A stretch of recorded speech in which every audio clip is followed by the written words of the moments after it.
Hello students. आज के इस वीडियो लेक्चर में हम बात करेंगे एसक्यूएल के बारे में, that is structured query language. In the last lecture we have covered about relational calculus.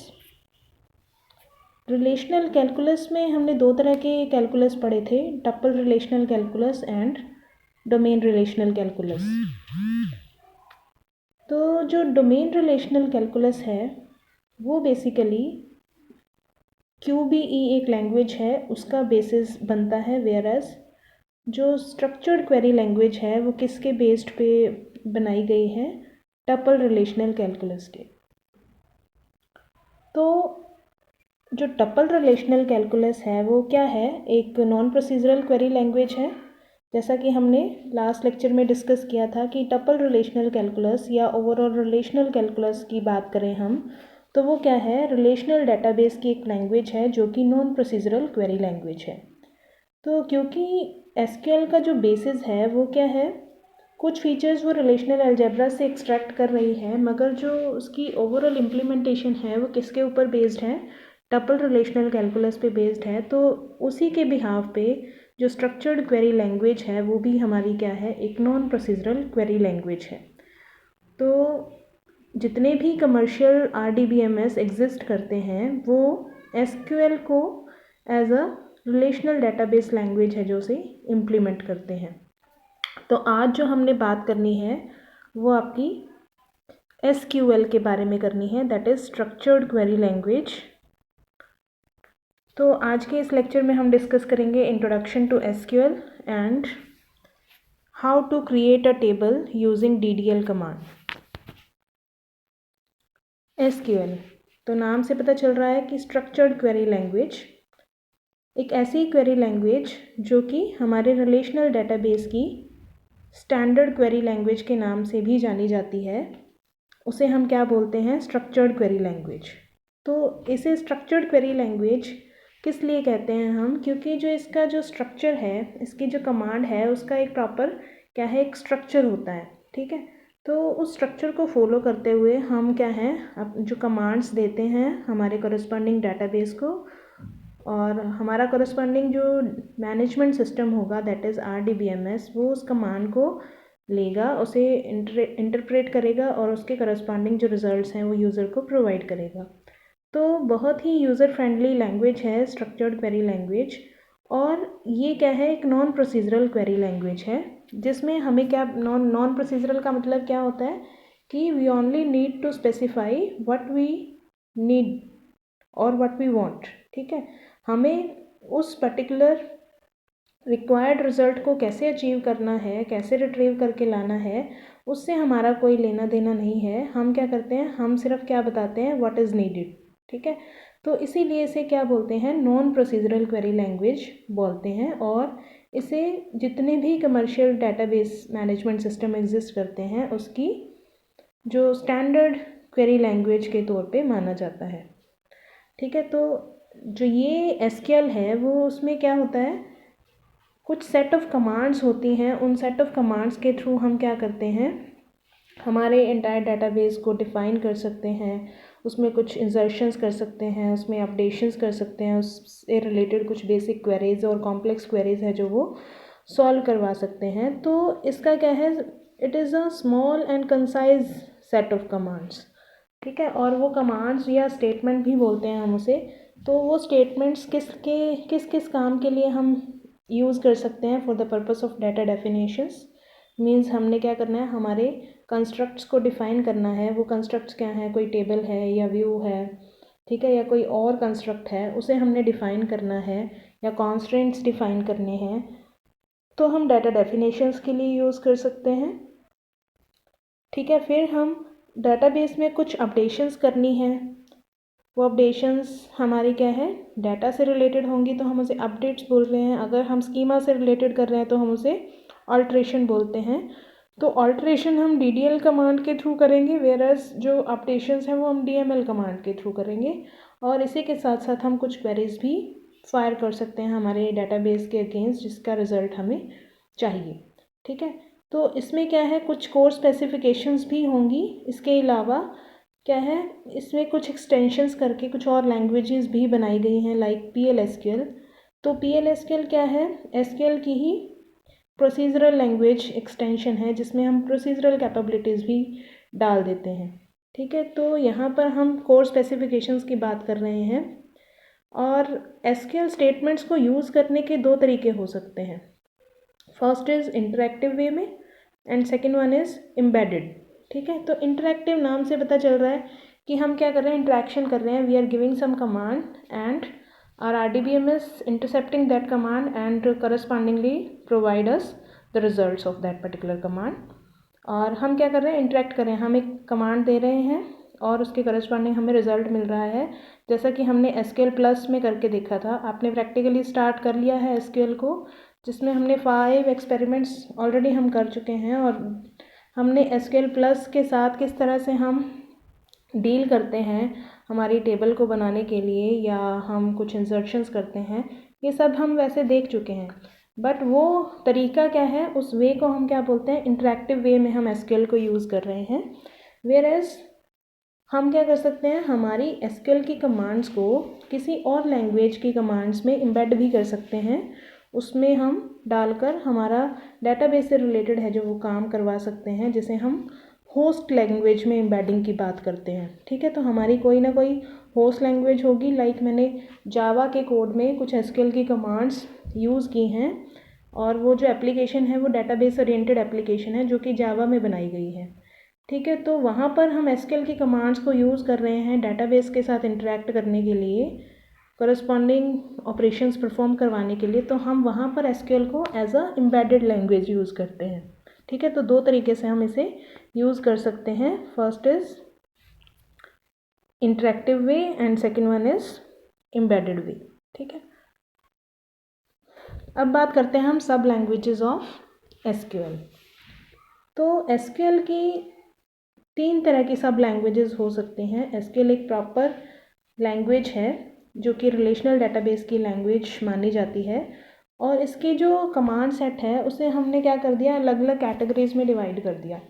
तो वो जो कैटेगरीज हैं उन्हें हमने क्या बोल दिया, सब लैंग्वेज। ठीक है, तो SQL की 3 तरह की सब लैंग्वेजेस हम स्टडी करते हैं। First is DDL, that is data definition language. Second one is, ये DDL है। Second one is DML, data manipulation language. और third one is DCL, that is data control language. तो डाटा डेफिनेशन नाम से पता चल रहा है वी आर डिफाइनिंग। ठीक है, तो हम क्या कर रहे हैं, हमारे डेटाबेस को डिफ़ाइन कर रहे हैं और हमारा जो रिलेशनल डेटाबेस है वो किस किस टर्म्स में हम स्पेसिफाई करते हैं, in the terms of tables. ठीक है, व्यूज़। तो यहाँ पर हम किसके क्रिएशन की बात करेंगे, किसकी डेफिनेशन की बात करेंगे, टेबल्स की, व्यूज़ की। ठीक है, कॉन्स्ट्रेंट्स की, डोमेन्स की। तो इस तरह से हम क्या कर सकते हैं, यूजिंग डाटा डेफिनेशन लैंग्वेज हम क्या क्या चीज़ें परफॉर्म कर सकते हैं। We can create the tables, we can create the views. ठीक है, we can change the schema of the table, that is alter command, and we can drop the entire table after its uses, that is when the table is no more needed।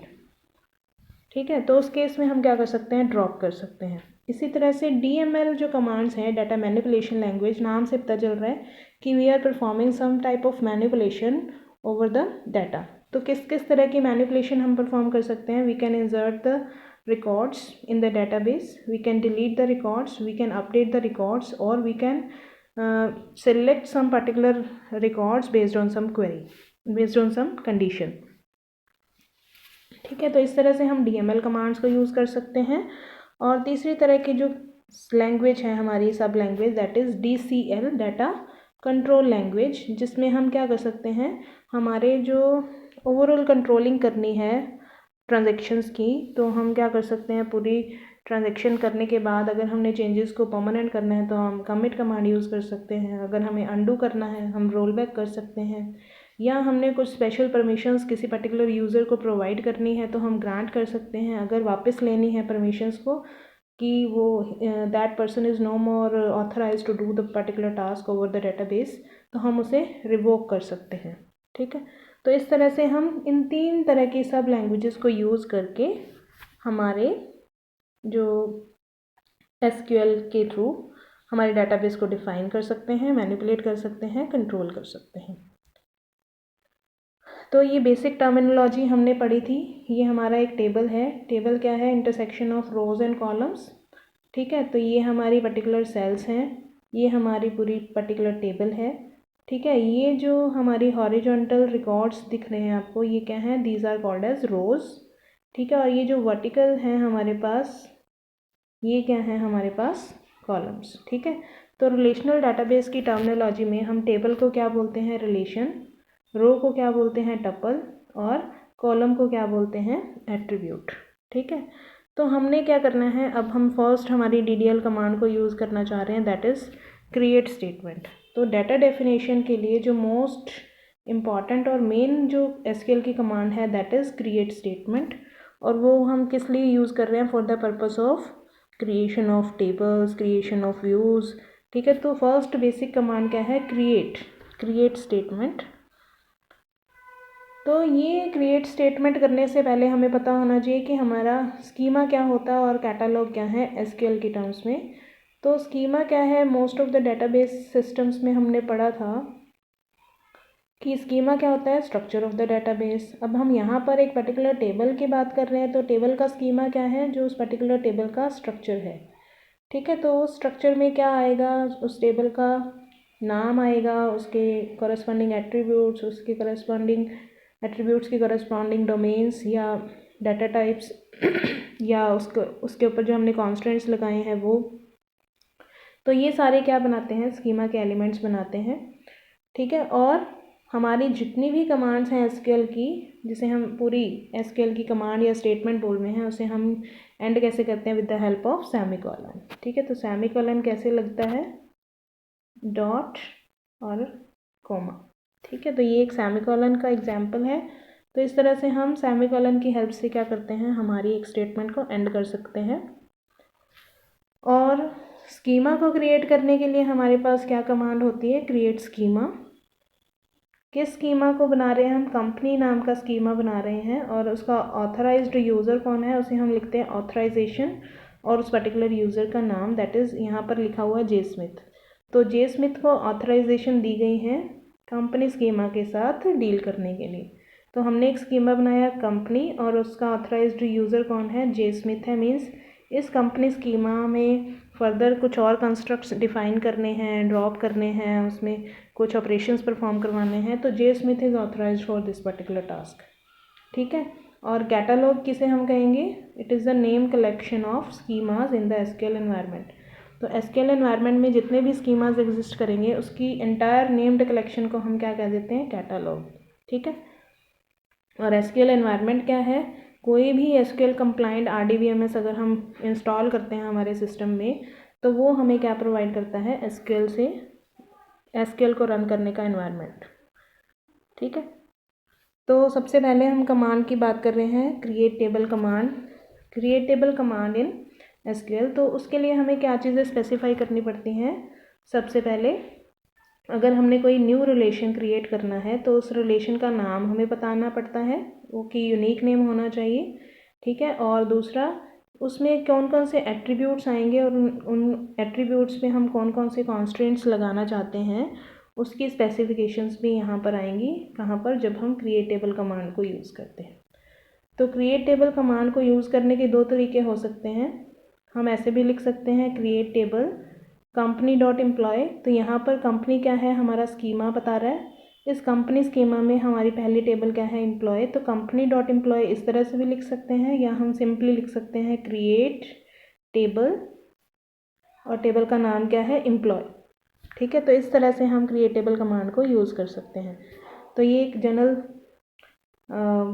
Table है employ, जिसे हम without constant specify कर रहे हैं। तो पहले दो क्या है आपके पास? कीवर्ड है क्रिएट टेबल। ये क्या है? यूज़र डिफाइंड नेम है। किसका नाम है? टेबल का नाम है, जो टेबल हम बनाना चाह रहे हैं। ठीक है, तो टेबल का नाम है ये इन जनरल, और इस टेबल का नाम हम क्या दे रहे हैं? एम्प्लॉय। ठीक है, फिर उसके बाद आप क्या लिखते हो? ये पैरेंथेसिस स्टार्ट करते हो। उसके बाद हम लिखते हैं एट्रीब्यूट का नाम। एट्रीब्यूट का नाम क्या है? SSN। फिर एट्रीब्यूट की डाटा टाइप। तो डाटा टाइप क्या दे दी हमने? नंबर। और कितनी उसकी विड्थ है 5 कैरेक्टर्स। ठीक है, फिर कॉमा से सेपरेट कर देते हैं। फिर नेक्स्ट एट्रीब्यूट की स्पेसिफिकेशन, नेक्स्ट एट्रीब्यूट है नेम, उसके बाद उसकी डाटा टाइप क्या है varchar, और इसमें मैंने बता दिया 20 कैरेक्टर्स। ठीक है, और थर्ड एट्रीब्यूट है डिपार्टमेंट आईडी, उसकी डाटा टाइप है नंबर और उसकी विड्थ क्या दे दी 6 कैरेक्टर्स। फिर पैरेंथेसिस लगा दी, और जैसा कि मैंने पहले बताया कि हर स्टेटमेंट का एंड कहाँ से होता है, सेमीकोलन लगा के होता है, तो सेमीकोलन लगाएंगे और जैसे ही हम एंटर करेंगे तो हमारे पास क्या रिस्पॉन्स आएगा। अगर ये हमारा यूनिक हमारा कंस्ट्रक्ट है, इस नाम का कोई और ऑब्जेक्ट नहीं डिफाइंड, तो हमारी ये पर्टिकुलर एम्प्लॉय नाम की टेबल क्रिएट हो जाएगी। ठीक है, तो इस तरह से हम क्या करते हैं, टेबल को क्रिएट करते हैं with the help of SQL command. ठीक है, क्रिएट टेबल। तो ये अभी हमने विदाउट कॉन्स्टेंट स्पेसिफाई किया है टेबल को। इसी तरह से हम क्या कर सकते हैं, विद कॉन्स्टेंट्स भी कर सकते हैं, मगर उससे पहले मैं बता दूं कि SQL में हम किस तरह की, दो तरह की टेबल्स क्रिएट कर सकते हैं। First is base table and second one is virtual table. तो बेस टेबल जो हम इस तरह से अभी बनाई हमने, वो क्या है, बेस टेबल जो हमारे डेटाबेस में एग्जिस्ट करेंगी, स्टोर रहेंगी हमेशा एज अ फाइल, तो वो बेस टेबल होती है। और जो हमारे डेटाबेस में एग्जिस्ट नहीं करती, फिज़िकली स्टोर नहीं होती, और वो किसी और टेबल की हेल्प से हमने क्या किया है, उसके लिए डाटा जनरेट किया है, तो वो एक्चुअली एग्जिस्ट नहीं करती, इसीलिए उसे हम क्या बोल रहे हैं, वर्चुअल रिलेशन बोल रहे हैं। और उसे क्रिएट करने के लिए हम यूज़ करते हैं क्रिएट व्यू स्टेटमेंट।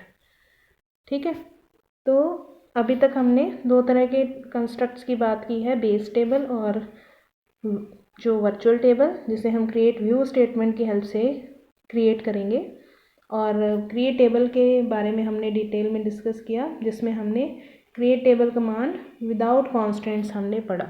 अगले लेक्चर में हम create table command with constants, different type of constants हम किस तरह से बना सकते हैं टेबल को, वो पढ़ेंगे। और इसके अलावा जो हमने अभी डाटा टाइप्स बताई, नंबर लिखा, varchar लिखा, तो किस किस तरह की डाटा टाइप्स SQL सपोर्ट करती है, उसके बारे में डिस्कस करेंगे।